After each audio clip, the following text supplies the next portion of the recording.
سامعین اور ناظرین کرام، السلام علیکم ورحمۃ اللہ وبرکاتہ۔ سورہ بقرہ آیت نمبر 140 سے شروع کریں گے۔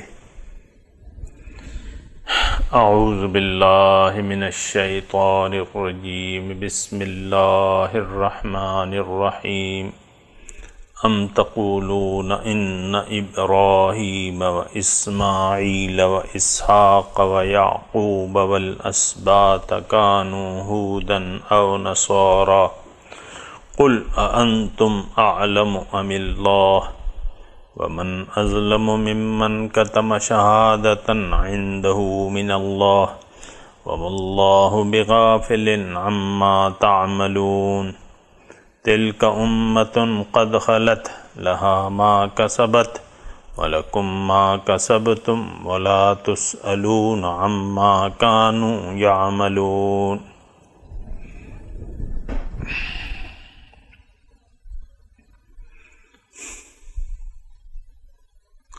ام تقولون، کیا تم لوگ یہ کہتے ہو اے یہودیو، ان ابراہیم و اسماعیل و اسحاق و یعقوب، کہ بے شک ابراہیم اور اسماعیل اور اسحاق اور یعقوب والاسباط اور ان کی اولاد میں جو قبائل تھے، کانوا ہودن اور نصارا، وہ یہودی تھے یا عیسائی تھے۔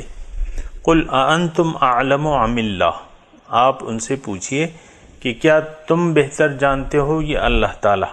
ومن اظلم، اور کون ہے زیادہ ظالم اس شخص سے، ممن کتما، جو چھپائے، شہادتاً عندہ من اللہ، جو اللہ کی طرف سے جو شہادت اس کے پاس ہے تو وہ چھپائے، تو وہ شخص جو ہے بہت ظالم ہے۔ وما اللہ بغافل عما تعملون، اور اللہ تعالیٰ غافل نہیں ہے جو کچھ تم کر رہے ہو۔ تلک امۃ قد خلت، یہ ایک امت تھی جو گزر چکی، لہا ما کسبت، ان کے لیے وہ ہے جو انہوں نے کیا، ولکم ما کسبتم، اور تمہارے لیے وہ ہوگا جو تم کرو گے، ولا تسألون عما كانوا يعملون، اور تم سے نہیں پوچھا جائے گا جو عمل وہ کرتے تھے۔ سامعین کرام، یہ یہود کے حالات اور واقعات بیان ہو رہے ہیں، اور اس سے آپ اور ہم یہ اندازہ لگانا چاہیے کہ یہ یہود کون تھے۔ یہ مسلمان تھے، پیغمبروں کی اولاد تھے، لیکن ان کے دل اتنے سخت ہو گئے تھے، اور اس کی وجہ کیا تھی کہ انہوں نے دنیا کے ظاہر کو، حیات دنیا کو پسند کر لیا تھا، اور پھر ہر چیز میں اپنی خواہشات گھسیڑ دی تھی۔ یعنی یہاں تک آپ دیکھیں کہ اللہ کے کلام میں بھی تحریفات کرتے تھے۔ یحرفون الکلم من بعد مواضعہ ونسوا حظا مما ذکروا بہ، بہت سی جو ان کو نصیحت کی گئی تھی وہ چیزیں انہوں نے بھلا دی۔ تو سامعین کرام، اس تمام واقعات اور حالات جو ہمارے سامنے بیان ہو رہے ہیں، اس میں ایک نقطہ ہمارے سبق کے لیے وہ قابل نوٹ ہے، اور وہ یہ ہے کہ جب انسان دنیا کو پسند کر لیتا ہے، دنیا کی زندگی کو، اور اس کو دنیا کی زندگی دھوکے میں ڈال دیتی ہے، تو وہ پھر کسی چیز کی پرواہ نہیں کرتا۔ یعنی دیکھیں، انہوں نے اپنے انبیاء کو بھی قتل کیا ہے۔ وَيَقْتُلُونَ النَّبِيِّينَ بِغَيْرِ الْحَقِّ، بغیر کسی وجہ کے انہوں نے اپنے انبیاء کو قتل کیا ہے۔ پھر اپنے جو قرآن تھا، جو کلام اللہ تھا، توریت تھی، زبور تھی، انجیل تھی، اس میں بھی تحریفات انہوں نے کر دی۔ پھر اللہ تعالیٰ کے پیغمبر کو کتنی تکلیفیں دیں۔ آپ دیکھیں کہ حضرت موسیٰ علیہ السلام کو کتنی تکلیفیں دی انہوں نے، کتنی ان کی نافرمانیاں کی اور کتنی تکالیف دی۔ لم تؤذوننی وقد وَإِذْ قَالَ مُوسَىٰ لِقَوْمِهِ لِمَ تُؤْذُونَنِي وَقَدْ تَعْلَمُونَ أَنِّي رَسُولُ اللَّهِ إِلَيْكُمْ فَلَمَّا زَاغُوا أَزَاغَ اللَّهُ قُلُوبَهُمْ۔ سامعین کرام، اللہ تعالیٰ نے قرآن پاک میں بہت سے ہمارے لیے سبق رکھ دیے ہیں، اور یہ جو ابھی میں نے آپ کے سامنے آیت پڑھی تو اس کا ترجمہ یہ ہے کہ جب کہا موسیٰ علیہ السلام نے اپنی قوم سے، جو کہ یہود اس وقت تو خیر یہود نہیں تھے، یہ تو تقریباً 1000 سال بعد انہوں نے اپنا نام تبدیل کیا ہے اور یہود رکھا ہے، تو موسیٰ علیہ السلام نے ان سے کہا کہ دیکھو تم جانتے ہو کہ میں اللہ کا رسول ہوں، تو پھر مجھے کیوں تم تکلیف دیتے ہو؟ رسول کو تکلیف دینا، سامعین کرام یہ ایک بات نوٹ کر لیں، چونکہ یہود کے واقعات بیان ہو رہے ہیں، اپنے پیغمبر کو تکلیف دینا، روحانی تکلیف، ان کو تکلیف کیسے ہوتی تھی؟ روحانی تکلیف، روحانی اذیت، اللہ تعالیٰ کے احکامات کی خلاف ورزی، رسول کے طریقے سے انحراف، اس کی دعوت سے انحراف، یہ چیزیں جو ہے رسول کو تکلیف دیتی ہیں۔ اس کا مضمون قرآن پاک میں کافی تفصیل سے بیان ہو گیا ہے۔ تو موسیٰ علیہ السلام نے اپنی قوم سے کہا لم تؤذوننی، دیکھو کیوں تم مجھے تکلیف دیتے ہو، وقد تعلمون انی رسول اللہ الیکم، اور تم جانتے ہو کہ میں اللہ تعالیٰ کی طرف سے رسول بھجوایا گیا ہوں۔ پھر اللہ تعالیٰ فرماتا ہے فلما زاغوا، جب وہ ٹیڑے ہو گئے، اللہ تعالیٰ نے ان کے دل ٹیڑے کر دیے، فلما زاغوا ازاغ اللہ قلوبہم واللہ لا یہدی القوم الفاسقین، اللہ تعالیٰ فاسق قوم کو ہدایت نہیں دیتا۔ تو سامعین کرام یہاں دیکھیں، قرآن سے نقطے حاصل کرنے چاہیے، قرآن سے وہ علم حاصل کرنا چاہیے جو قرآن ہمیں دے رہا ہے۔ دلوں کے ٹیڑے ہونے کی وجہ کیا ہے؟ یہاں اس مضمون میں یہ سبق ہمیں ملتا ہے، فلما زاغوا، جب وہ ٹیڑے ہو گئے۔ اب ٹیڑھا انسان جب صراط مستقیم سے بہک جائے، سیدھے راستے سے بہک جائے، تو ظاہر ہے کہ وہ ٹیڑھا ہو جائے گا، اور اب من چاہی خواہشات پر عمل کرنا شروع کر دے، اللہ تعالیٰ کی بندگی اور اطاعت چھوڑ دے، اللہ تعالیٰ کے حکم کے سامنے سر نہ جھکائے، تو ظاہر ہے کہ یہ ٹیڑھ اور کسے کہتے ہیں؟ یہی تو ٹیڑھ ہے۔ تو اگر ایسا ہوتا ہے تو سامعین اکرام یہ بات نوٹ کر لیں اپنے پاس، فلما زاغوا ازاغ اللہ قلوبہم، جب انہوں نے ٹیڑھ اختیار کی، اللہ تعالیٰ نے ان کے دلوں کو ٹیڑھا کر دیا، ازاغ اللہ قلوبہم۔ سامعین اکرام، دلوں کی کجی یا دلوں کا ٹیڑھ جو ہے یہ از خود نہیں پیدا ہوتا، یہ اللہ تعالیٰ نہیں کرتا، بلکہ یہ چند قوانین ہیں جو یعنی اس کی خلاف ورزی کے نتیجے میں قوانین قدرت ہیں۔ ظاہر ہے کہ اگر آگ پہ آپ ہاتھ رکھیں گے تو آپ کا ہاتھ جلے گا، چھری کو اپنے گلے پر پھیریں گے تو گلا کاٹے گا آپ کا، یعنی یہ تو قوانین ہے۔ اگر اللہ اور اس کے رسول کی مخالفت کا راستہ آپ نے اپنا لیا، من چاہی خواہشات پر عمل کرنا آپ نے پسند کر لیا، یہ بہت زیادہ خطرناک بات ہے۔ تو اور جو یعنی جو اس کے نتائج ہیں وہ تو اپنی جگہ ہیں، لیکن یہاں جو میں تذکرہ آپ کے سامنے کر رہا ہوں کہ دل ٹیڑھے ہو جاتے ہیں، اور سامعین اکرام یہ اہل نظر جو ہیں اس کا مطالعہ کر سکتے ہیں کہ دلوں کا ٹیڑھ جو ہے یعنی پتہ نہیں چلتا ہے، اس میں ایک بات یہ ہے کہ پتہ نہیں چلتا، اور انسان کا دل جو ہے وہ ٹیڑھا ہوتا ہے، کجی آ جاتی ہے اس میں، اس پر زنگ چڑھ جاتا ہے، اور پھر یہ ہوتا ہے کہ انسان کو یعنی سمجھ جو ہے الٹ جاتی ہے، برے کام جو ہیں وہ اچھے لگنے لگتے ہیں، اللہ کی نافرمانی، رسول صلی اللہ علیہ وسلم کے احکامات کی خلاف ورزی، ان کے طریقوں کی مخالفت۔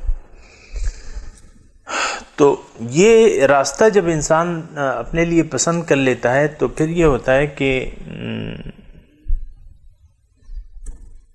دل ٹیڑھے ہو جاتے ہیں، یعنی آٹومیٹکلی پھر دل ٹیڑھا ہو جاتا ہے، اور وہ دل جو ہے وہ تو آپ کی نظر میں ہے نہیں۔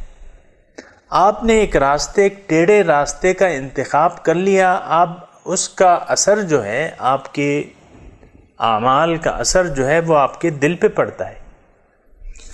سامعین اکرام، یہاں ایک نقطہ یہ بھی نوٹ کر لیں کہ جو کچھ بھی ہم کرتے ہیں، اچھے یا برے عمل، اس کے نتائج جو ہیں براہ راست ہمارے دل پر واقع ہوتے ہیں، اور دلوں میں اس کا باقاعدہ اثر ہوتا ہے۔ وہ حدیث میں نے آپ کو پڑھ کے سنائی ہے کہ برے اعمال سے، خواہشات نفس کی پیروی سے دلوں پر کالے داغ پڑتے رہتے ہیں، اور اللہ کی اطاعت سے، اللہ کی بندگی کرنے سے دلوں پر سفید داغ لگتے ہیں۔ تو یہ داغ کالے اور سفید تو ہمیں نظر نہیں آتے سامعین کرام، کالے داغ یا سفید داغ، کوئی انسان یہ نہیں کہہ سکتا کہ میرا دل کالا ہے یا سفید ہے، کوئی یہ دعویٰ نہیں کر سکتا۔ لیکن جو صاحبان نظر ہیں اور اللہ اور اس کے رسول جو ہیں وہ جانتے ہیں، ان کی نظر چونکہ وسیع ہوتی ہے۔ اتقوا فراست المؤمن فإنه ينظر بنور اللہ، مومن کی فراست سے ڈرو کیونکہ یہ اللہ کے نور سے دیکھتا ہے۔ دوسری بات یہ ہے کہ جو یہ رسول یا نائبین رسول ہوتے ہیں، یہ تو حکیم ہیں، امت کے حکیم ہیں۔ حکیم کے پاس آپ جائیں تو وہ آپ کو دیکھ کے بتا دے گا کہ بھئی تمہیں تو فلاں مرض ہے، یعنی قابل حکیم دیکھ کر جو ہے، وہ پہلے تو نباز ہوتے تھے، آج کل تو وہ ڈاکٹر صاحب جو ہیں وہ اپنے کانوں پہ وہ لگا لیتے ہیں، سیٹسکوپ ہے یا کیا ہے، وہ پھر پوری آپ سے ہسٹری معلوم کرتے ہیں۔ لیکن جو ہمارے روحانی حکیم ہوتے ہیں تو ان کی نظریں چونکہ تیز ہوتی ہیں تو ان کو دلوں کے امراض کا، پوشیدہ امراض کا پتہ چلتا ہے، اور دلوں کی ٹیڑھ کا بھی پتہ چلتا ہے۔ لیکن اب یہ ہے نا کہ ان کے منہ تو بند ہوتے ہیں، وہ تو کچھ کہتے نہیں ہیں، اور کہیں بھی تو پھر مخلوق جو ہے پھر غصے میں آتی ہے، کیونکہ وہ تو سمجھتے ہیں وَيَحْسَبُونَ أَنَّهُمْ مُهْتَدُونَ، وہ جانتے ہیں، وہ یہ سمجھتے ہیں کہ ہم سیدھے راستے پر ہیں، حالانکہ دلوں میں ٹیڑھ واقع ہو جاتا ہے۔ تو یہ ٹیڑھ جو ہے، اب ٹیڑھ اس حد تک آ گئی تھی کہ آج کا جو ہم سبق پڑھ رہے ہیں، ٹیڑھ اس حد تک ان کے دلوں میں آ گئی تھی کہ انہوں نے ابراہیم یہ دعویٰ کرنا شروع کر دیا تھا کہ یہودیوں نے اور عیسائیوں نے، یہودی کہتے تھے کہ یہ سارے پیغمبران کرام جو ہیں سمیت ابراہیم علیہ السلام کے، یہ یہودی تھے، نعوذ باللہ من ذالک، اور عیسائی یہ کہتے تھے کہ یہ سارے عیسائی تھے۔ اس ضمن میں ایک ہمارے شیخ نے جب ہمیں یہ پڑھا رہے تھے سبق، تو ایک واقعہ بیان کیا تھا کہ حضرت امام شافعی اور حضرت امام ابو حنیفہ کے دو مقلدین تھے، اور دونوں میں تکرار ہو گئی اپنے اپنے فقہ کے بارے میں۔ ایک کہتا تھا کہ بھئی وہ شافعی جو ہیں وہ حق پہ ہیں، ایک کہتا تھا کہ حنفی حق پہ ہیں اور وہ سیدھے راستے پر ہیں، دونوں میں یہ تکرار ہو گئی۔ تو وہ حنفی جو تھا تو وہ اس نے کہا کہ دیکھو حضرت ابراہیم علیہ السلام جو تھے وہ بھی حنفی تھے، اور یہ قرآن سے میں تمہیں یہ بات ثابت کرتا ہوں۔ اور پھر اس نے قرآن پاک کی وہ آیت پڑھی کہ فَاتَّبِعُوا مِلَّةَ إِبْرَاهِيمَ حَنِيفًا، کہ دیکھو تم پیروی کرو ابراہیم علیہ السلام کی جو حنفی تھے۔ تو بات یہ ہے کہ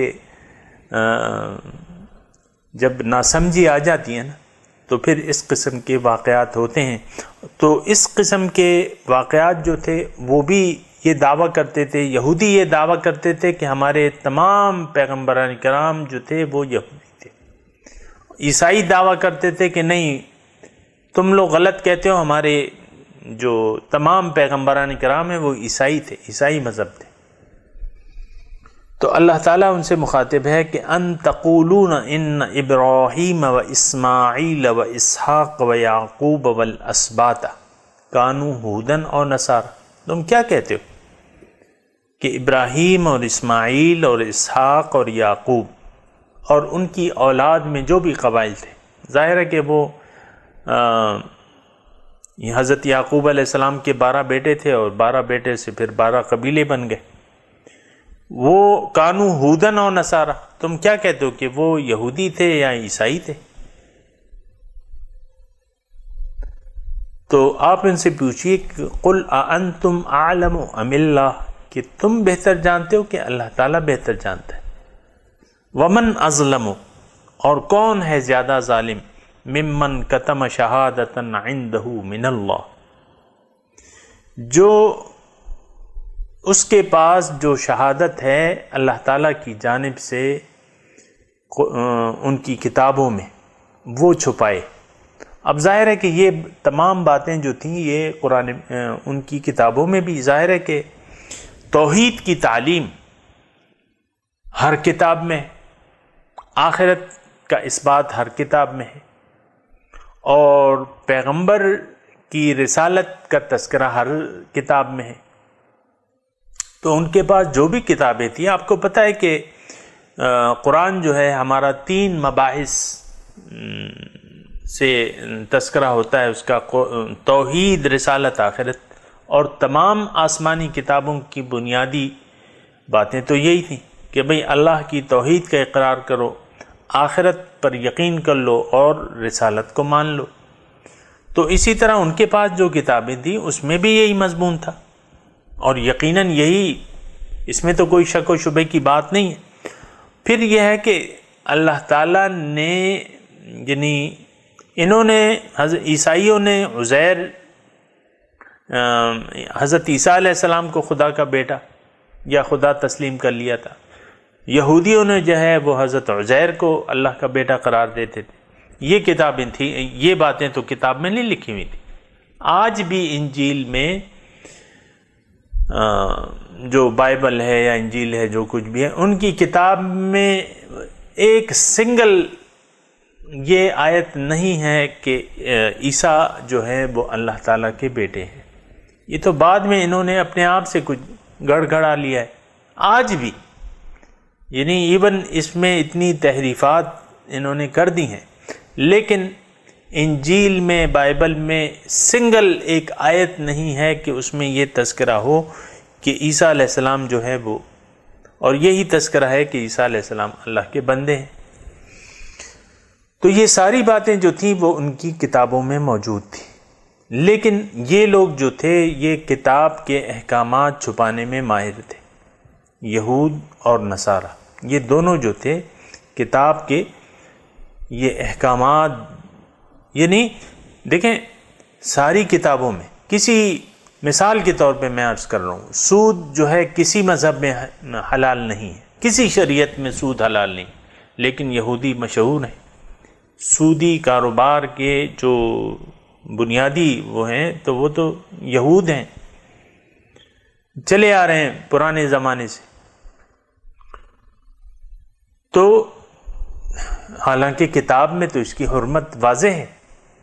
پھر شراب جو یہ لوگ بڑے دھڑلے سے پیتے ہیں، کسی کتاب میں یعنی ہر کتاب میں شراب کی حرمت واضح ہے، پھر بھی یہ لوگ جائز سمجھتے ہیں، اور ہمارے جو حکمران ہیں پاکستان کے، انہوں نے ان کے لیے کوٹے مقرر کر دیے کہ چلو یہ عیسائی ہے اور اس کو جو ہے پرمٹ ہم دے دیتے ہیں۔ یعنی یہ لا علمی کی باتیں ہیں۔ تو یہ جو تھے یہ اللہ تعالیٰ کی جو باتیں تھیں کتاب میں لکھی ہوئی، یہ ان کو چھپاتے تھے۔ اللہ تعالیٰ فرماتا ہے من اظلم ممن کتم شہادۃ عندہ من اللہ، کون ہے زیادہ ظالم؟ یعنی وہ شخص جو اللہ تعالیٰ کے احکامات اور جو اللہ تعالیٰ نے بیان کیا ہوا ہے، جو شہادتیں وہ بیان کیے ہوئے وہ جو چھپاتے ہیں تو یہ سب سے زیادہ ظالم ہے۔ یعنی حقیقت کو آپ چھپا رہے ہیں، اپنے آپ سے ایک بات گھڑ کے لوگوں کو بتا رہے ہیں، تو اللہ تعالیٰ کہہ رہے تو تم بہت بڑا ظلم کر رہے ہو۔ اور ما اللہ بغافل عما تعملون، جو کچھ تم کر رہے ہو اللہ تعالیٰ اس سے غافل نہیں ہے۔ اب یہ مضمون اللہ تعالیٰ، یہ مضمون ایک مرتبہ اگر آپ سوچیں تو آ چکا ہے، تلک امۃ قد خلت لہا ما کسبت ولکم ما کسبتم، کہ وہ ایک امت تھی جو گزر چکی، اب ان کے لیے وہ ہے جو انہوں نے کمایا، ہمارے لیے وہ ہے جو ہم کمائیں گے۔ یعنی ہر شخص کو اپنے اعمال کے نتائج کا خود سامنا کرنا پڑے گا۔ ان یہودیوں کا میں آپ کو بیان کر چکا ہوں، ان یہودیوں کا ایک زعم باطل تھا، اور قرآن میں اس کا تذکرہ ہے کہ نحن ابناء اللہ و احباؤہ، کہ ہم اللہ تعالیٰ کے بیٹے ہیں اور اس کے محبوب ہیں۔ نحن ابناء اللہ، ہم اللہ تعالیٰ کے بیٹے ہیں و اس کے محبوب ہیں۔ کیوں؟ کہ ہم پیغمبران کی اولاد ہیں، اور ظاہر ہے کہ تھے، یہ بنی اسرائیل جو تھے یہ حضرت یعقوب علیہ السلام کی اولاد ہے۔ لیکن کسی کی اولاد ہونا، کسی نیک شخص کی اولاد ہونا آپ کو عمل سے بری الذمہ نہیں کر سکتی کہ آپ اللہ تعالیٰ کی توحید کے بارے میں غلو سے کام لیں، من چاہی یعنی اپنے نفس کو خدا بنا لیں، یا آپ کا جو بھی درجہ ہے، مثال کے طور پہ اگر ہیں بھی آپ پیغمبر کی اولاد، لیکن یہ کوئی دلیل نہیں ہے بدعملی کے لیے یا اللہ تعالیٰ کی محبوبیت کے لیے کہ تم لازمی اللہ تعالیٰ کے محبوب اب بن گئے ہو کیونکہ تم پیغمبر کی اولاد ہو۔ یہ نظریہ جو ہے بالکل یعنی غلط ہے، اور قرآن سے یہ بات ثابت ہے۔ حضرت نوح علیہ السلام کا بیٹا جو تھا وہ حضرت مسلمان نہیں تھا، جب طوفان آیا تو بیٹا جو ہے اس میں غرق ہو گیا، تو اب نوح علیہ السلام کا بیٹا جو تھا وہ غرق اس وجہ سے ہوا کہ اس کا عقیدہ جو تھا وہ اپنے باپ کے عقیدے پر نہیں تھا، وہ مسلمان نہیں تھا، مشرکین میں سے تھا، اس پر اللہ تعالیٰ کا عذاب آ گیا۔ تو یہ بات جو ہے یہ بالکل غلط ہے کہ ہم کسی رشتہ داری کی وجہ سے اللہ تعالیٰ کے عذاب سے چھوٹ جائیں گے۔ اللہ تعالیٰ کا یہ یاد رکھیں، ہمارا اور اللہ کا ایک رشتہ ہے کہ وہ ہمارا خالق ہے اور ہم اس کی مخلوق ہیں، اس کے علاوہ کوئی رشتہ نہیں۔ اور باتیں جو ہیں مطلب اس میں کوئی زیادہ تفصیل کی ضرورت نہیں ہے، اور نہ اس پر کوئی تفاخر کی ضرورت ہے کہ ہم جو ہیں وہ یہ بات جو ہے سامعین کرام، یا آپ دیکھیں کہ ہمارے معاشرے میں بھی بعض پیران کرام ہوتے ہیں، ان کے بیٹے اکثر نالائق ہوتے ہیں، لیکن اس کے باوجود ان کی دستار بندی ہو جاتی ہے، یعنی وہ اہل نہیں ہوتے، لیکن کیوں یہ پیر صاحب کا بیٹا ہے اسی کی دستار بندی ہوگی۔ تو یہ بات جو ہے یہ آپ ذہن سے نکال دیں۔ دوسری بات یہ ہے کہ تلک امۃ قد خلت، وہ ایک امت تھی جو گزر گئی، اب انہوں نے جو اعمال کیے ہیں لہا ما کسبت، ان کے لیے وہ ہوگا جو انہوں نے کمایا، جو عمل انہوں نے کیے ان کو ان کے نتائج کا سامنا کرنا پڑے گا۔ وَلَكُمْ مَا كَسَبْتُمْ، اور تمہارے لیے وہ ہوگا جو تم کما رہے ہو۔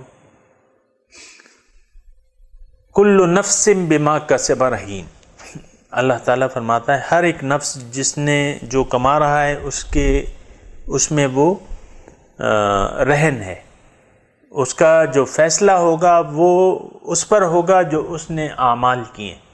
یہ ایک بات میں پہلے بھی سامعین کرام کر چکا ہوں، اور ایک ہمارے معاشرے میں، جس معاشرے میں ہم اور آپ رہ رہے ہیں، اس میں یہ ایک تصور ہے اور ایک خیال ہے ایسا جو کہ میں دیکھتا ہوں۔ ایک تو یہ ہے کہ اگر ہم کسی کو، یعنی سیدھا راستہ ہمیں معلوم ہے اور کوئی سیدھے راستے پر نہیں چل رہا، تو ہم بھی سست پڑ جائیں گے،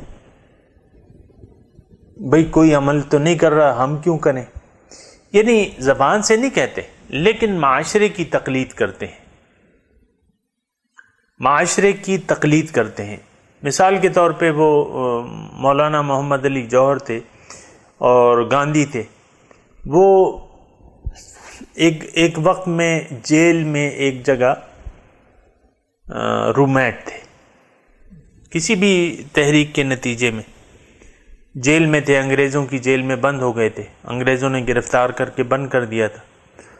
تو گاندھی جو تھے وہ ایک وکیل تھے اور ہوشیار آدمی تھے، اور ترک دنیا بھی انہوں نے اپنے حساب سے کی بھی تھی۔ مولانا نے ایک دن جیل میں ان سے کہا کہ گاندھی، تم اتنے یعنی عقل مند ہو اور جانتے ہو سب کچھ، قرآن بھی تم نے پڑھا ہوا ہے، تم مسلمان کیوں نہیں ہو جاتے؟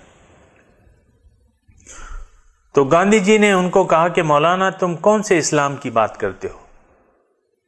ایک اسلام دو ہے، ایک وہ اسلام ہے جو ابو بکر اور حضرت عمر کا عثمان تھا اس زمانے میں، اور ایک آج کے ہندوستان کے مسلمانوں کا اسلام ہے۔ تم مجھے آج بتا دو مولانا کہ اگر کہیں ابو بکر اور عمر کے زمانے کا اسلام آج کہیں بھی دنیا میں ہے، تم آج مجھے بتا دو، میں آج مسلمان ہو جاتا ہوں۔ لیکن اگر ہندوستان کے مسلمانوں کے اسلام کی تم دعوت دیتے ہو تو اس سے میں ہندو ہی بھلا ہوں، میں اپنے مذہب پہ اچھا ہوں، یہ اسلام مجھے نہیں چاہیے۔ بات تو اس نے قرینے کی تھی، لیکن بات اس نے غلط بھی کی تھی۔ یعنی اگر کوئی بھی عمل نہیں کر رہا اسلام پہ یا اللہ کے راستے پر نہیں چل رہا، تو تمہیں اوروں سے کیا واسطہ ہے؟ تم تو اللہ تعالیٰ کے راستے پر چل کر اپنی نجات کو حاصل کر لو۔ یہ ایک عام سامعین کرام بات یہ ہے کہ ہم سیدھے راستے پر چلنا نہیں چاہتے اور پھر بہانے اس کے ڈھونڈتے ہیں کہ لوگ یہ کر رہے ہیں، یہ ایسے کر رہے ہیں، لوگ ایسے کر رہے ہیں۔ پھر آپ کو میں پہلے بھی بتا چکا ہوں کہ لوگ جو ہیں اب اسلام پر عمل نہیں کرنا چاہتے، پھر یہاں بہانے ڈھونڈتے ہیں کہ بھئی ہم کون سے فقہ کا اسلام قبول کریں، کون سا مذہب قبول کریں، حضرت امام ابو حنیفہ کی تقلید کریں، امام شافعی کا، یا پھر یہاں آ جاتے ہیں یہ بریلوی ہیں، یہ دیوبندی ہیں، ہم کون سا اسلام؟ بھئی اسلام تو ایک ہی ہے، اسلام میں تو تفریق نہیں ہے، ایک اللہ تعالیٰ کی توحید اسلام ہمیں دعوت دیتا ہے، حضور صلی اللہ علیہ وسلم کی اطاعت اور قرآن کو، یعنی قرآن ہمارا رہبر و رہنما ہے۔ اس کے علاوہ تو کوئی اسلام نہیں ہے دنیا میں، ایک اللہ ہے، ایک قرآن ہے، ایک رسول ہے، تو اس کی آپ پیروی کیوں نہیں شروع کر دیتے؟ وہ تو واضح چیز ہے۔ اب اس میں ضروری تو نہیں ہے کہ آپ دیوبندی بن کے مسلمان ہو جائیں یا بریلوی بن کے، اسلام تو بالکل واضح ہے۔ تو یہ اپنے لوگوں کے اپنے ایک وہ ہوتے ہیں، بعض لوگ جو ہیں وہ یعنی ان کی دماغ میں کیڑا ہوتا ہے عمل نہ کرنے کا، تو پھر معاشرے میں انگلیاں اٹھاتے ہیں کہ دیکھو وہ عالم ایسا ہے، وہ عالم ایسا ہے، وہ ایسا کر رہا ہے، وہ ایسا کر رہا ہے۔ بھائی چھوڑ دو تم اس کو، جو جیسا کر رہا ہے وہ جانے، اس کا کام جانے، تم نے تو اپنی قبر میں خود سونا ہے، تم اپنے قبر کی حالات کی تیاری کرو کہ تم نے فرشتوں کو وہاں کیا جواب دینا ہے۔ وہاں تو تم یہ جواب نہیں دے گو کہ فلاں جماعت کے مولانا یہ کر رہے تھے، فلاں جماعت کے مولانا یہ کر رہے تھے، اس لیے میں نے اسلام پر عمل نہیں کیا۔ یہ بات، یہ آپ توجیحات نہیں بیان کر سکیں۔ آج جو توجیحات آپ بیان کر رہے ہیں، یہ توجیحات جو ہے آپ نہ قبر میں بیان کر سکیں گے اور نہ یہ عذر قیامت کے دن آپ پیش کر سکیں گے کہ یا اللہ یہ ہمارے معاشرے کے جو علماء تھے یہ غلط تھے، یہ پیران کرام غلط تھے، یہ غلط تھے، یہ وہ غلط تھے، یہ یہ عذر آپ کا نہیں ہے۔ قرآن جو ہے مکمل صحیح حالت میں آپ کے سامنے موجود ہیں، احادیث موجود ہیں، حضور صلی اللہ علیہ وسلم کا طریقہ موجود ہے، بس آپ نے اس کی پیروی کرنی ہے۔ اگر آپ نجات چاہتے ہیں تو آپ نے قرآن اور سنت کو اپنا رہنما مان کر اس کے مطابق عمل کرنا ہے۔ ہاں، یہ ضروری ہے کہ آپ ایک استاد کی بھی تلاش کریں، یعنی دین پر، اللہ کے راستے پر اگر آپ نے چلنا ہے تو ایک استاد کے بغیر آپ دین پر مکمل عمل نہیں کر سکتے، آپ دین کو سمجھ نہیں سکتے۔ آپ نے ایک درست رہنما کا جو آپ کی درست طریقے پر، درست راستے پر رہنمائی کرے، اس کا آپ نے انتخاب کرنا ہے، اور اس کی رہنمائی میں قرآن اور حدیث پر آپ نے عمل کرنا ہے۔ یہی لائحہ عمل ہے۔ اگر کوئی کہتا ہے کہ ہمیں رہنما کی ضرورت نہیں ہے تو وہ غلط کہتا ہے۔ ہر علم کے لیے ایک رہنما کی، ایک استاد کی ضرورت ہوتی ہے۔ قرآن اور حدیث، اس پر اگر آپ عمل کرنا چاہتے ہیں، اگر آپ فقیہ ہیں تو ایک الگ بات ہے، لیکن اگر آپ فقیہ بھی ہیں، فقیہ فی الدین بھی ہیں، آپ مفتی ہیں، جو کچھ بھی ہیں آپ، لیکن پھر بھی آپ کو اپنے تزکیے نفس کے لیے کسی مزکی سے رابطہ کرنا ہوگا، کیونکہ یہ تزکیہ جو ہے انسان خود نہیں کر سکتا۔ اپنا علاج، کوئی انسان اپنا علاج، جسمانی بیماریوں میں آپ دیکھ لیں کہ کوئی انسان اپنا علاج جو ہے خود نہیں کر سکتا، تو پھر جو ہے یہ مسئلہ جو ہے یہ رہ جاتا ہے کہ ایک مزکی کی تربیت میں، اور اس سے آپ علاج کروا کے اپنا علاج کرائیں تاکہ آپ صحت مند ہو جائیں۔ باقی بات یہ رہی کہ ہم دیگر لوگوں پر انگلیاں اٹھائیں کہ دیکھو وہ ایسا ہے، وہ ایسا ہے۔ ٹھیک ہے، اگر آپ کو کسی پر اعتراض ہے تو آپ اس کے طریقے پر نہ چلیں، آپ ایک صحیح رہنما تلاش کر لیں۔ اب یہ بات تو نہیں ہے کہ دنیا میں کوئی صحیح راستہ بتانے والا ہے ہی نہیں، یہ بات بھی بالکل غلط ہے۔ حضور صلی اللہ علیہ وسلم فرما چکے ہیں کہ قیامت تک ایک ٹولی جو ہے قرآن پر قائم رہے گی، اور وہ لوگوں کو اللہ کا راستہ بتائے گی۔ تو اللہ والے جو ہیں قیامت تک ان کا انتظام اللہ تعالیٰ نے کیا ہوا ہے، اور اللہ والے موجود ہیں اس معاشرے میں۔ ہو سکتا ہے آپ کے ارد گرد ہی ہوں۔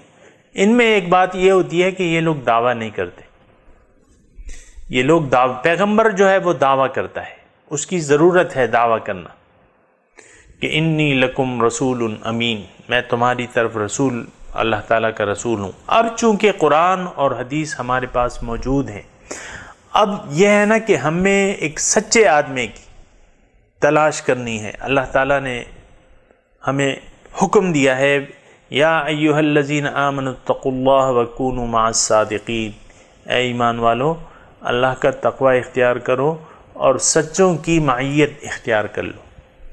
وکونوا مع الصادقین، اب ظاہر ہے کہ دیکھیں قرآن کی بات ہے، اللہ تعالیٰ فرما رہا ہے کہ سچوں کی معیت اختیار کر لو۔ اب سچے ہوں گے تو ان کی معیت ہم اختیار کریں گے۔ اب ظاہر ہے کہ اللہ تعالیٰ کی بات تو سب سے زیادہ سچی ہے، سچے ہیں تو اللہ تعالیٰ ان کی معیت اختیار کرنے کی ہمیں حکم دے رہا ہے۔ وَكُونُوا مَعَ الصَّادِقِينَ، قرآن کی آیت ہے، سچوں کی معیت اختیار کر لو، ان کی رفاقت اختیار کرو۔ وَاتَّبِعْ سَبِيلَ مَنْ أَنَابَ إِلَيَّ، اور تم پیروی کرو اس شخص کی جس نے میری طرف رجوع کر لیا ہے، جو میرا بندہ ہے۔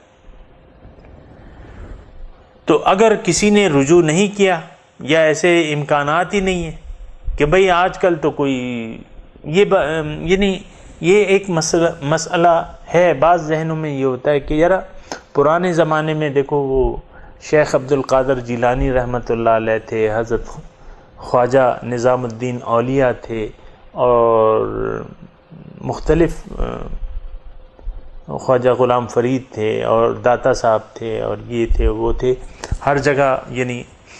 تو بعض میں ان لوگوں سے یہ سنتا ہوں کہ دیکھو پہلے زمانے میں تو بزرگ تھے لیکن آج تو ہمیں کوئی نہیں نظر آ رہا.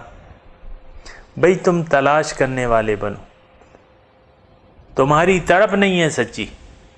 اللہ تعالیٰ فرما رہا ہے کہ وَالَّذِينَ جَاهَدُوا فِينَا لَنَهْدِيَنَّهُمْ سُبُلَنَا، اور وہ لوگ جو محنت کرتے ہیں، جاہدوا فینا، جو میرے بارے میں مجھ تک پہنچنے کے لیے، میری معرفت حاصل کرنے کے لیے، میرے قریب ہونے کے لیے جدوجہد کرتے ہیں، محنت کرتے ہیں، تو اپنی طرف آنے کے میں بہت سے راستے ان کو بتا دوں گا. لَنَهْدِيَنَّهُمْ سُبُلَنَا، بہت سے راستے جو ہیں ان کو میں بتا دوں گا.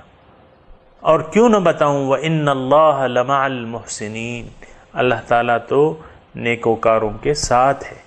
اللہ تعالیٰ کی امداد محسنین مخلصین کے ساتھ ہے. جو مخلص ہے اللہ تعالیٰ ضرور جو ہے، اللہ تعالیٰ اس آیت کا ذرا ترجمہ گرامر کے حساب سے دیکھیں تو اس میں اللہ تعالیٰ نے زور دیا ہے لَنَهْدِيَنَّهُمْ سُبُلُنَا، ضرور، لام اور پھر تشدید، ان تمام الفاظ میں زور ہے کہ یقیناً، تاکید ہے، مبالغہ ہے.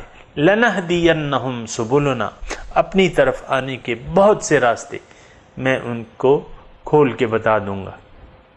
اور وہ حدیث اگر آپ اپنے ذہن میں لائیں کہ اللہ تعالیٰ ارشاد فرماتا ہے کہ جو میرے بارے میں کوشش کرتا ہے اور مجھے ایک بالشت میرے نزدیک ہوتا ہے، میں ایک ہاتھ اس کے نزدیک ہو جاتا ہوں. جو ایک ہاتھ میرے نزدیک آتا ہے تو دونوں ہاتھ میں اس کے قریب. تقربت الیہ بان، اور جو کوئی پیدل میرے پاس آتا ہے تو میں دوڑ کے اس کے پاس جاتا ہوں. سامعین اکرام، یہ ایک حسن ظن آپ کو رکھنا چاہیے اور یہ اس پر یقین رکھنا چاہیے کہ اللہ تعالیٰ جو ہے وہ ضرور امداد کرتا ہے اپنے بندوں کی. جو بھی اس کی طرف آنے چاہیں تو اس کو اپنے راستے کھول دیتا ہے. لَنَهْدِيَنَّهُمْ سُبُلُنَا، میں بہت سے راستے ان کی طرف کھول دوں گا اور ان کو اپنی طرف ہدایت دوں گا. تو اس یعنی جو ابھی میں نے آیت تلاوت کی، تِلْكَ أُمَّةٌ قَدْ خَلَتْ لَهَا مَا كَسَبَتْ وَلَكُمْ مَا كَسَبْتُمْ، اس میں ایک جو مضمون ہے کہ ساری توجہ جو ہے آپ اپنی طرف مرکوز کر لیں، آپ اپنے اعمال کو درست کر لیں، اپنے اخلاق کو درست کر لیں، اپنے عقیدے کو درست کر لیں. کیوں کہ اللہ تعالیٰ ہمیں فرماتا ہے کہ قُوا أَنفُسَكُمْ وَأَهْلِيكُمْ نَارًا، کہ تم اپنے آپ کو اور اپنے اہل کو، سب سے پہلے اپنے آپ کو آگ سے بچاؤ. یعنی سب سے پہلے آپ پر اپنی ذمہ داری ہے، آپ نے کسی کا خیال نہیں رکھنا، حق کو قبول کرنا ہے، باطل کو آپ نے رد کرنا ہے. اب باطل جو کچھ بھی ہو، باطل معبود جو ہم نے بنائے ہوئے ہیں، اس میں سب سے پہلے آپ کی پوزیشن آتی ہے. پوزیشن کی بھی لوگ اپنی جو حیثیت انہوں نے معاشرے میں ایک پوزیشن بنا لی ہے، اس کی بھی لوگ عبادت کرتے ہیں، اس کا خیال رکھتے ہیں. وہ پوزیشن جو ہے وہ زائل نہیں ہونے دیتے. اب آپ دیکھیں حضور صلی اللہ علیہ وسلم کی جو سنت ہے یا طریقہ کار ہے، تو چاہیے یہ کہ قرآن تو اللہ تعالیٰ ہمیں حکم دیتا ہے کہ وَلَكُمْ فِي رَسُولُ اللَّهِ أُسْوَةٌ حَسَنَةٌ لِمَنْ كَانَ يَرْجُو اللَّهَ وَالْيَوْمَ الْآخِرَ، تمہارے لیے رسول کی زندگی میں ایک بہترین نمونہ موجود ہے. کس شخص کے لیے؟ لِمَنْ كَانَ يَرْجُو اللَّهَ، جو اللہ سے ملاقات کا امیدوار ہو اور یوم آخرت پر اس کا یقین ہو، اس کے لیے رسول کی زندگی میں ایک بہت بہترین نمونہ موجود ہے. تو اب آپ دیکھ لیں اس معاشرے میں لوگ کس طریقے سے رہ رہے ہیں، کیا پوزیشنیں لوگوں نے اپنی بنائی ہوئی ہیں، کیا ان کے سامنے جو ہے حضور صلی اللہ علیہ وسلم کا نمونہ ہے؟ نہیں، ان کے سامنے یہود ہیں، ہنود ہیں۔ تو ہم تو یہودیوں کی اور ہندوؤں کی نقل کر رہے ہیں۔ زیادہ تر تو آپ دیکھیں کہ یورپ کی جو ہے ہم نقل کرتے ہیں، یعنی جو پوزیشنیں انہوں نے بنائی ہوئی ہیں تو وہی شکلیں صورت جو ہے وہ ہم نے بھی اپنا لی ہیں۔ وہ سر اپنا انگریزی کٹوا رہے ہیں، ہم بھی اپنا سر انگریزی کٹوا رہے ہیں۔ وہ چہرے پر داڑھی کو صاف کروا رہے ہیں، ہم بھی صاف کروا رہے ہیں۔ یعنی ایک عام یورپین اقوام کا یہ ہے کہ وہ چہرے پہ داڑھی کو نہیں رہنے دیتے۔ تو یعنی ہم نقل، آپ دیکھیں کہ ہمارا معاشرہ کس کی نقل کر رہا ہے۔ ہمارا معاشرہ تو حضور صلی اللہ علیہ وسلم ان کے سامنے نمونہ نہیں ہے، ان کے سامنے غیر اقوام جو ہیں وہ نمونہ ہے۔ یہود اور ہنود ہمارے سامنے نمونہ ہے اور اسی کی ہم اتباع کر رہے ہیں، انہی کی ہم پیروی کر رہے ہیں۔ انہوں نے ٹائی لگائی، ہم نے بھی لگا لی۔ انہوں نے پتلونیں پہن لی، ہم نے بھی پتلونیں پہن لی۔ آج کل تو سامعین اکرام پاکستان میں یعنی جو آپ کے لیڈران ہیں یا حکمران طبقہ ہے، اس میں تو وہ واسکٹ کا اور یہ رواج ابھی چلا ہے۔ اس سے پہلے تقریباً میں 80s کی 70s کی، اس سے پہلے کی میں بات کر رہا ہوں، یہ رواج نہیں تھا۔ اور اب بھی یعنی آپ دیکھیں کہ شادی پہ ابھی شیروانی کا رواج شروع ہوا ہے، شیروانی یا واسکٹ یا یہ وہ۔ پہلے تو یعنی مجھے یاد ہے، یعنی جو میں بات کر رہا ہوں آپ کے سامنے 70s کی یا 80s کی بات کر رہا ہوں، تو ایک خصوصی سوٹ سلوایا جاتا تھا۔ اس میں کیا ہوتی تھی؟ اس میں ایک پتلون ہوتی تھی، اس میں کوٹ ہوتا تھا، اس میں ٹائی ہوتی ہے۔ دولہا بغیر سوٹ کے سجتا ہی نہیں تھا جب تک وہ ایک سوٹ انگریزوں کا ایک سوٹ نہ پہن لے، وہ دولہا کہلاتا ہی نہیں تھا۔ دولہا کہلانے سے میرے مطلب یہ ہے کہ یہ ایک عام رواج تھا کہ ٹائی، کوٹ اور پینٹ، شرٹ، اس میں جی دولہا صاحب جو ہیں وہ نمودار ہوتے تھے۔ ابھی تو وہ ماحول بدل گیا ہے، لیکن پھر بھی ہمارا اتباع رسول کا نظریہ نہیں ہے۔ یہ تو ایک زمانے کی ہوا چلی ہے کہ واسکٹ اور شیروانی اور پگڑی، ہمیں تو اس میں نہ پگڑی میں اتباع رسول کا خیال ہے اور نہ شیروانی میں اور نہ واسکٹ میں۔ یہ بات نہیں ہے، ہم تو اپنی مرضی سے دولہے کو سجاتے ہیں۔ اور پھر بعض دکانوں نے، پہلے تو ایسا نہیں ہوتا تھا، لیکن بعض دکانوں کا سلوگن ہی یہی ہے کہ دولہا وہاں جا کے سجتا ہے۔ اور پھر دولہا جس طرح سجتا ہے بیوٹی پارلروں پہ، پہلے تو لڑکیاں جاتی تھیں اور اب جو ہے وہ لڑکے بھی جاتے ہیں بیوٹی پارلر سے تیار ہو کے دولہا بن کے آتے ہیں۔ اور یہ سارا کچھ جو ہے سامعین اکرام یہ کیوں ہے؟ یہ اس لیے ہے کہ ہم اپنے مقصد سے، اپنے زندگی کے مقصد سے ہٹ چکے ہیں۔ اور یہ اس وجہ سے ہے کہ ہمارا سارا حیات دنیا کو ہم نے اپنا یعنی ایک نصب العین بنا لیا ہے۔ دنیا ہی کے لیے زندہ ہے، دنیا والوں کے لیے زندہ ہے، دنیا کے لیے زندہ ہے، اور دنیا کی زندگی نے ہمیں دھوکے میں ڈال دیا ہے۔ یہ ساری باتیں جو ہیں، یہ یہود وغیرہ کی جو باتیں بیان ہو رہی ہیں، یہ اللہ تعالیٰ نے اس کے بارے میں ارشاد فرمایا، اولئک الذین اشتروا الضلالۃ بالہدی والعذاب بالمغفرہ فما اصبرہم علی النار۔ یہود، خاص یہود کے بارے میں یہ اللہ تعالیٰ نے ارشاد فرمایا، یہ وہ لوگ ہیں جنہوں نے ہدایت کے بدلے گمراہی کو خرید لیا اور مغفرت کے بدلے عذاب کو خرید لیا۔ فما اصبرہم علی النار، تو کیسا یہ لوگ صبر کر بیٹھے ہیں آگ پہ۔ اور میں نے الفاظ کہیں کہ یہ خاص یہود کے لیے، لیکن آج کے جو مسلمان ہیں یہود کی پیروی میں کچھ کم نہیں ہے۔ حضور نے فرمایا کہ تم گزشتہ اقوام کی پیروی کرو گے، لسٹ بر لسٹ، ہاتھ بر ہاتھ، یہاں تک کہ اگر ان میں سے کوئی ایک حتی لو دخلوا جحر دب لاتبعتموہ، اگر کوئی گوہ کے سوراخ میں بنی اسرائیل میں داخل ہوا ہو تم بھی داخل ہوگے۔ تو سامعین اکرام، لمحہ فکریہ ہے ہمارے لیے کہ ہم دیگر اقوام کی اتباع میں کتنے حد تک آگے بڑھ گئے ہیں۔ اور یہ کوئی یہود کے لیے مخصوص نہیں ہے یہ آیت۔ میں نے تو کہا کہ یہود کے بارے، ٹھیک ہے، شان نزول کے مطابق یہ آیت جو ہے یہ یہود کے بارے میں تھی، لیکن آج جو ہے، آج ہم بھی اہل کتاب ہیں، قرآن ہمارے پاس ہے، اہل کتاب تو ہم بھی ہیں۔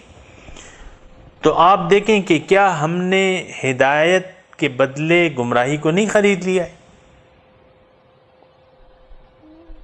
ہدایت کے بدلے ہم نے گمراہی کو خرید لیا ہے، مغفرت کے بدلے عذاب کو ہم نے ترجیح دے دی ہے، یعنی نادانستہ طور پہ۔ تو ہم نے مغفرت کے بدلے عذاب کو پسند کر لیا ہے، ٹھیک ہے۔ عذاب کی کسی کو پرواہ نہیں ہے سامعین اکرام۔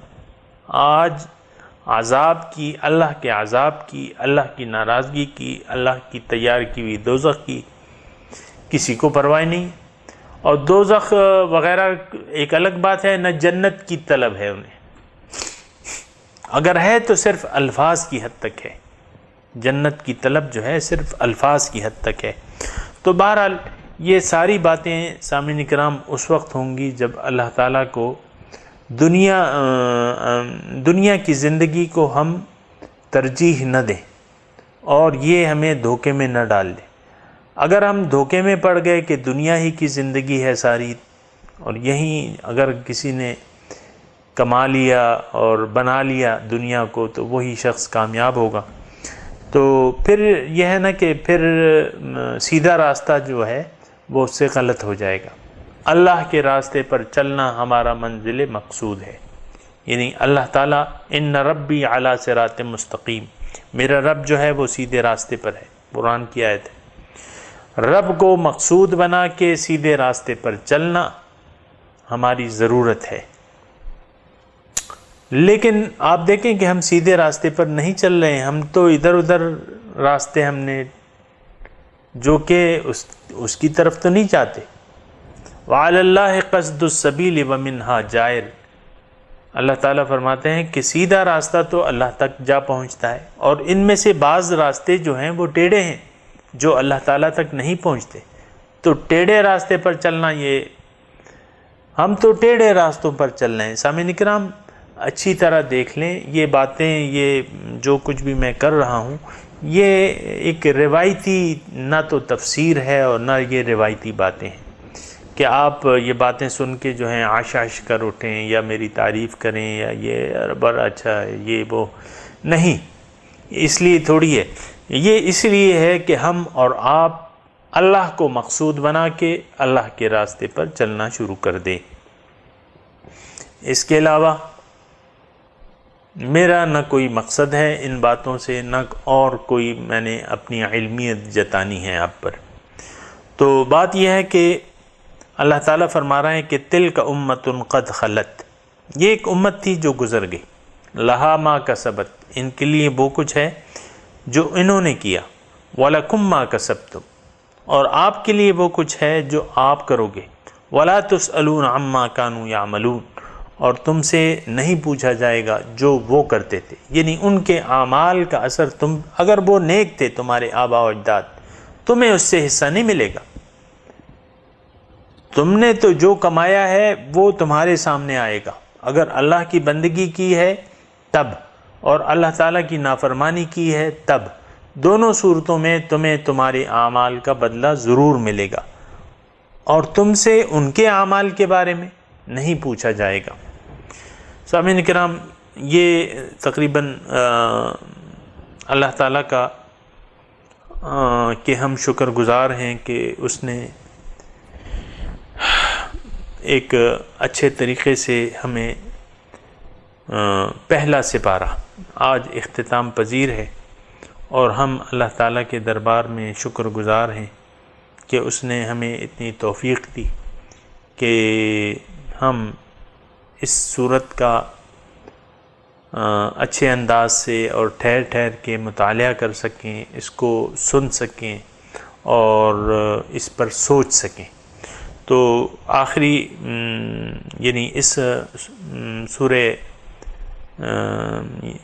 قرآن کے پہلے پارے کا آج اختتام ہے، اور اظہار تشکر کے طور پہ اللہ تعالیٰ کے سامنے ہم سجدہ ریز ہیں،